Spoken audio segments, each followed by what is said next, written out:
No, I was just tripping. Sitting out here, pardon me, sitting out here at the best time of the day. I'm just loving every moment. The thing is, I was tripping that there is a good possibility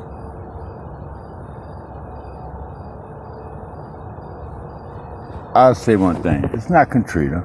Let's talk about something very recent. I'm talking about Katrina, all that flooding they had. But I'm talking about right down the road, maybe in next state over. It's next state over. It's Texas, Houston, Texas. Man, I saw some tripped out stuff on the video of the hoods. Majority of, I say at least 99.99% of all the hood is controlled and ran by females. The elders. Man, I saw this one, man, it's a trip, with no men around. None. These women trying to make it work, but they didn't have the tools. Most men gonna have jack handles, they gonna have toe straps, men gonna have some, he gonna have something in the house, in the garage. He can get to before the water gets there. He gonna have a truck, more than likely, or an SUV that he can load up. But these women, these sisters, no, not sisters. I'm gonna put it out there. I'm called what the scriptures call it, beast of the field. I refer to it as the female black beast of the field. Controlled, dominant, reluctant to share anything. Very materialistic, very materialistic. And just about, and if you look on the internet, it's about photo ops. Facebook, YouTube, blah blah, World Star, whatever.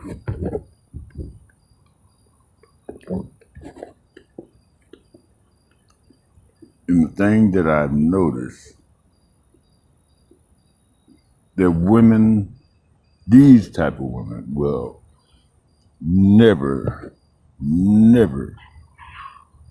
give up power. It's just not in their genetics.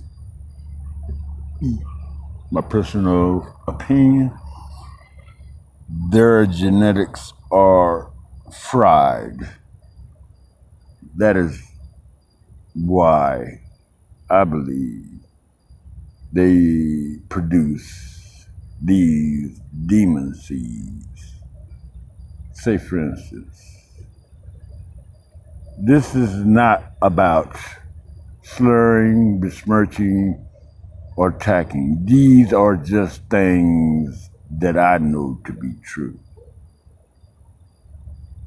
I love the black woman, and I don't think it within my lifetime that I'm gonna meet one that can equate to what I look for in a woman, or will. But these women are beyond reproach.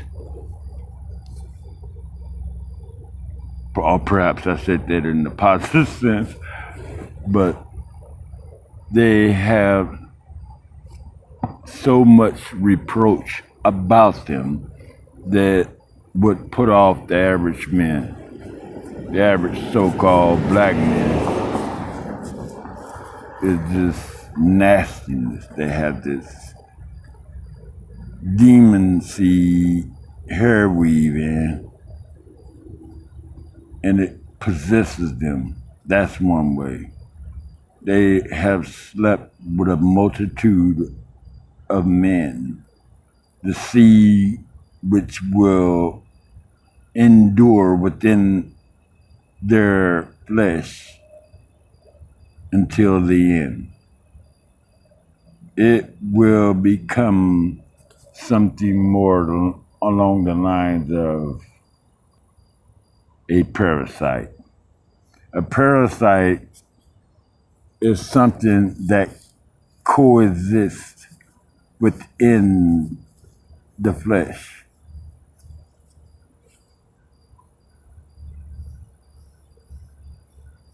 Now you have a multitude of men that may have, for the lack of a better term, ejaculated within this particular female, within her vagina, perhaps her anus, and orally. The seed of the man just does not dissipate into existence. It just doesn't happen that way.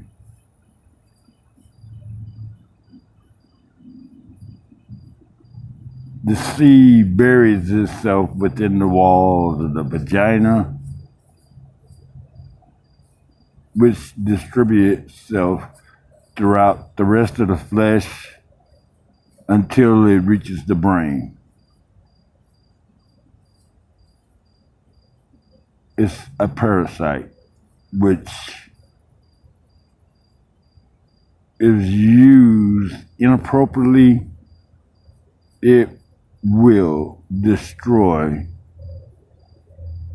the female psyche.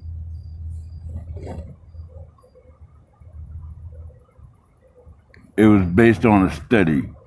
Their study, not mine. I have it posted up on Google Plus. These seeds travel throughout their DNA within the flesh, from the very tips of her toe to the top of her head.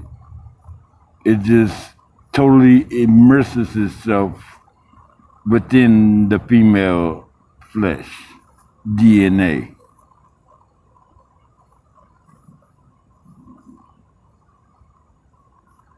Just imagine you have, or she has, more than 100 sexual encounters within a 5-year span. The sperm from one man does not dissipate the sperm from another man. This will stay within her flesh for the remainder of her life.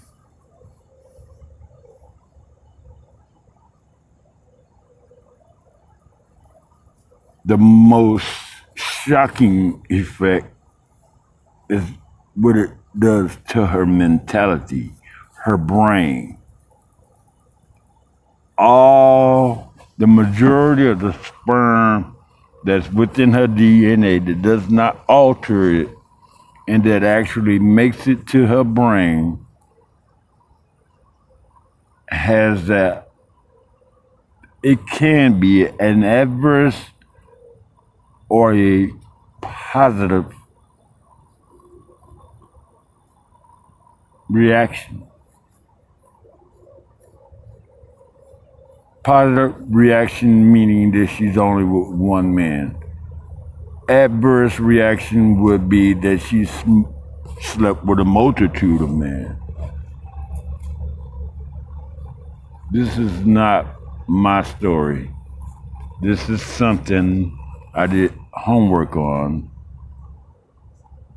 about what does the male semen have, whether or not the male semen or sperm has an effect on the female DNA. this is what I came up with. The remainder of this topic is you can find a scientific approach to what I'm trying to say on Google Plus. Man, just tripping.